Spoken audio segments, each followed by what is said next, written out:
Mesdames, Messieurs, Assalamu alaikum. Bienvenue au journal de ce jeudi 7 juillet 2022 correspondant au 8 Zulhijja 1443 Hégire. Voici les titres.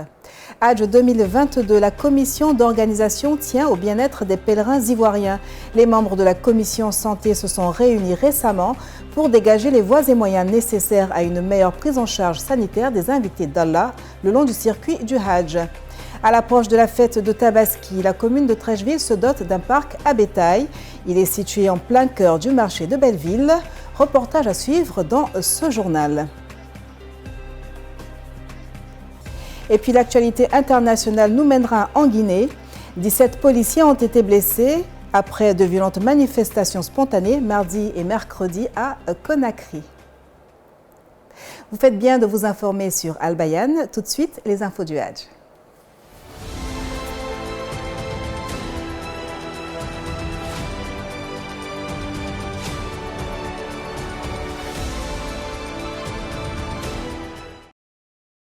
Des pèlerins pour Mina, la commission médicale du Hajj bat le rappel de ses troupes. Au cours d'une réunion, Dr Bamba Khalifa et son équipe ont réfléchi sur les voies et moyens pour mieux prendre en charge les invités de Dieu lors du circuit du Hajj. Le reportage de nos envoyés spéciaux, Kamagaté Al-Hassan Habiboula et Kanate Kassoum. Quelle stratégie de prise en charge des pèlerins ivoiriens durant le circuit cultuel? C'est la problématique au centre de la rencontre technique entre médecins, infirmiers et auxiliaires de la commission médicale du Hajj. Au cours de la réunion, les forces et faiblesses sont passées au peigne fin. Chaque département a évoqué les défis avant de proposer des pistes de solutions. Bon, la difficulté cette année, c'est que nous sommes arrivés en Terre Sainte. Logiquement, on ne devait pas avoir de malades parce que à Abidjan, on a dit que ceux qui sont malades, ceux qui sont hypertendus, ne font pas partie de la mission. Mais nous constatons sur place que ce n'est pas le cas. Il y a beaucoup de choses qui ont été cachées à la commission. Je veux dire, certains ont caché les maladies. Et arrivant à CSN d'ici, nous sommes confrontés à cela. Mais nous, bon, c'est ce que j'étais en train de dire à nos collaborateurs, de ne pas prendre ça comme un problème, mais de plutôt chercher à gérer ces problèmes, ces cas, parce que nous savons que certains sont passés dans les mailles de nos consultations. Et ici, en Terre Sainte, ils ont besoin de nous. Il faut les rassurer, il faut les mettre en confiance pour qu'ils puissent nous dire réellement de quoi ils souffrent, afin que nous puissions trouver les solutions à leurs problèmes. C'est cette stratégie-là que nous avons mis en place. Donc c'est une forme, je peux dire, une forme de ratissage dans nos pèlerins. Et j'avoue que il y a eu des consultations de cardiologie aujourd'hui, nous avons eu beaucoup de pèlerins. De même, il y a des consultations de diabétologie, il y a beaucoup de pèlerins. Il y a des consultations de neurologie. Enfin, nous faisons toutes les consultations en début pour que nous ayons une idée claire. Parce qu'habituellement, quand nous venons, nous avons une idée claire de nos pèlerins. Nous savons qui est hypertendu, qui est diabétique. Mais cette année, nous n'avons pas ce schéma clair. Donc, il nous appartient de mettre en place une stratégie pour que nous ayons un schéma qui va nous permettre de les suivre sur le circuit culturel. Parce que là-bas, nous n'avons pas d'infirmerie, nous n'avons pas d'hôpitaux à nous. Donc il faut que nous sachions intervenir par anticipation. Cette année, le commissariat du Hajj a convoyé 3657 pèlerins au niveau étatique et 442 au niveau des opérateurs privés. Les pèlerins ivoiriens sont arrivés à Mina, localité située à une dizaine de kilomètres de la Mecque, pour le démarrage des rites du Hajj édition 2022.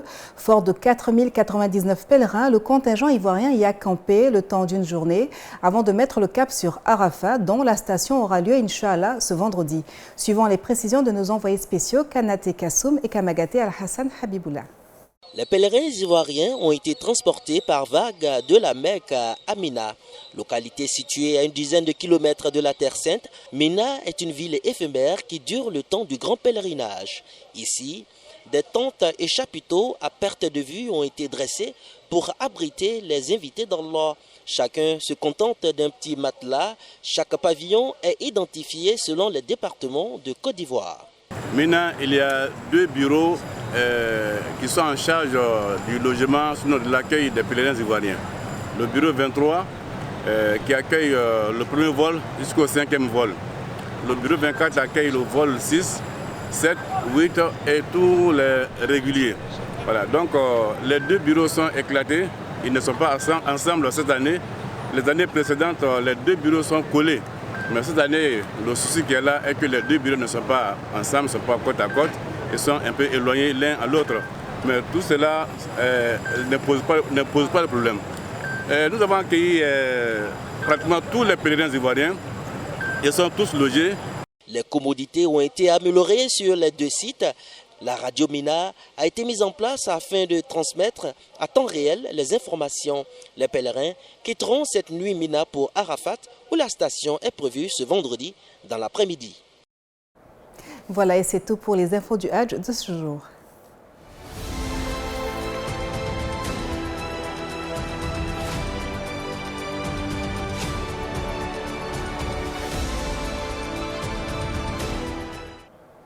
Le Conseil national Bilal des muezzins en Côte d'Ivoire a organisé un séminaire de formation à l'endroit de ses membres le samedi 25 juin dernier. Cette activité qui s'est déroulée à la grande mosquée Salam du Plateau visait à instruire les muezzins sur les règles de la bonne pratique de l'adhan et de l'Iqama. Sanogo Mamadou.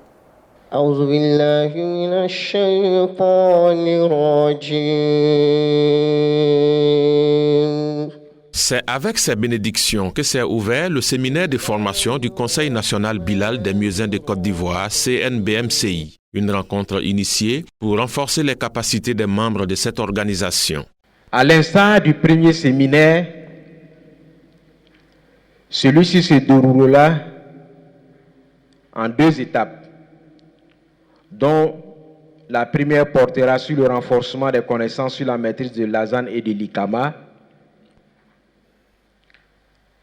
Quant à la seconde étape, elle sera l'occasion pour le bureau exécutif d'échanger avec les différents coordonnateurs sur les préoccupations et les difficultés rencontrées dans leurs communes et districts respectifs. Pour le conférencier, ces genres d'actions sont nécessaires en vue de mieux outiller ces muezzins et les rendre plus professionnels. Les participants se félicitent de cette plus-value. Notre formation d'aujourd'hui, vraiment, ça m'a trop plu au cœur. En plus, et avant tout d'abord, je remercie le président et son groupe. Et on prie Dieu à chaque fois pour que notre association avance. Coordinateur de la région du Poro, pour cette formation, séance de formation, moi, ça m'a apporté beaucoup de choses. Puisque moi-même, je faisais Azan, je faisais certaines erreurs. Mais grâce à la formation d'aujourd'hui, je sais que je dois apprendre bien. Ce séminaire de formation des muezzins de Côte d'Ivoire, membre du CNBMCI, est le deuxième du genre, après celui du mois de mars dernier. Le marché du bétail se décentralise à l'approche de la fête de Tabaski. La commune de Treichville a son parc à bétail au marché de Belleville. Plusieurs vendeurs attendent les clients pour l'achat de leurs moutons. Reportage signé Abdoulakim Odoloye. À Treichville, les éleveurs et vendeurs de moutons décident de faciliter l'achat de la bête aux populations. Cela fait maintenant 2 ans qu'ils organisent la foire de la Tabaski. On a fait une première édition qui a bien marché. Ça, c'est la deuxième édition. On a les moutons aussi moins chers pour nos parents, quoi. Pour eux, se déplacer à jusqu'à pauvre, ils peuvent venir ici et puis venir voir. Ils verront qu'il y a des bons moutons ici et puis moins chers. Parmi les exposants à cette foire de la Tabaski à Treichville, Mariam Koulibaly est la seule femme. Elle exerce ce métier depuis des années. Venez payer les moutons, on est là, c'est moins cher, venez, on a Belleville. Tout le monde n'a qu'à venir payer les moutons. C'est pas cher, venez. À 48 heures de la fête de l'Aïd el-Kabir, le marché du bétail continue d'être alimenté par de nouveaux arrivages et les consommateurs espèrent que le coût du mouton soit accessible. Rendons-nous hors d'Abidjan à présent. Dans le cadre de ses activités sociales, l'ONG Agir Ensemble a organisé le lundi 4 juillet une séance de sensibilisation sur les dangers de l'immigration clandestine dans la localité de Sirana, située dans le département d'Odiéné. L'objectif principal est d'instruire ces jeunes sur les dangers liés au phénomène de l'immigration clandestine et sur la menace terroriste aux portes de nos frontières. Reportage signé Soumaya Sanogo et Sissé Daoud Lachik. Aux portes de nos frontières depuis maintenant quelques années, la menace terroriste est prise au sérieux par les décideurs et organisations non gouvernementales dont l'ONG Agir Ensemble. Elle fait de la lutte contre ce fléau son cheval de bataille tout en sensibilisant contre l'immigration clandestine. Aujourd'hui, on est très content pour voir ONG pour la sensibilisation. Donc, ils ont venu nous sensibiliser, problème des djihadistes. Donc, on est très content. C'est un problème, ça ne fait pas branche de l'islam. Ceux qui sont sur ce combat-là, ils ne sont pas musulmans. Nombreux à avoir répondu à l'appel, les habitants de Sirani ont salué l'initiative de l'ONG Agir Ensemble. L'enjeu pour nous, c'est la paix. Consolider la paix dans notre pays. Amener la jeunesse à faire plus de discernement entre ce qu'ils veulent pour eux-mêmes, pour leur famille, leurs enfants, leur pays, et ce qui peut détruire au contraire la paix, la cohésion. L'ONG Agir Ensemble ambitionne de continuer ses campagnes de sensibilisation pour lutter efficacement contre les dangers qui continuent de miner la jeunesse de notre pays. À présent, l'actualité internationale en 60 secondes avec nos partenaires de la VOA. En Guinée, 17 policiers ont été blessés, dont un grièvement après de violentes manifestations spontanées mardi et mercredi à Conakry, qui ont suivi l'interpellation brutale de 3 leaders du Front National pour la défense de la Constitution, FNDC, a déclaré la police mercredi dans un communiqué. En Tunisie, le parti d'inspiration islamiste Ennahda a appelé jeudi ses partisans à boycotter le vote du 25 juillet sur un référendum qui amende fortement la Constitution, dénonçant la construction d'un régime autoritaire. Le cessez-le-feu annoncé mercredi à Luanda à l'issue d'un sommet entre les présidents congolais Félix Tshisekedi et rwandais Paul Kagame sur fond de tensions croissantes entre Kigali et Kinshasa dans l'est de la RDC n'engage pas le M23, a déclaré jeudi à l'AFP le porte-parole du mouvement rebelle.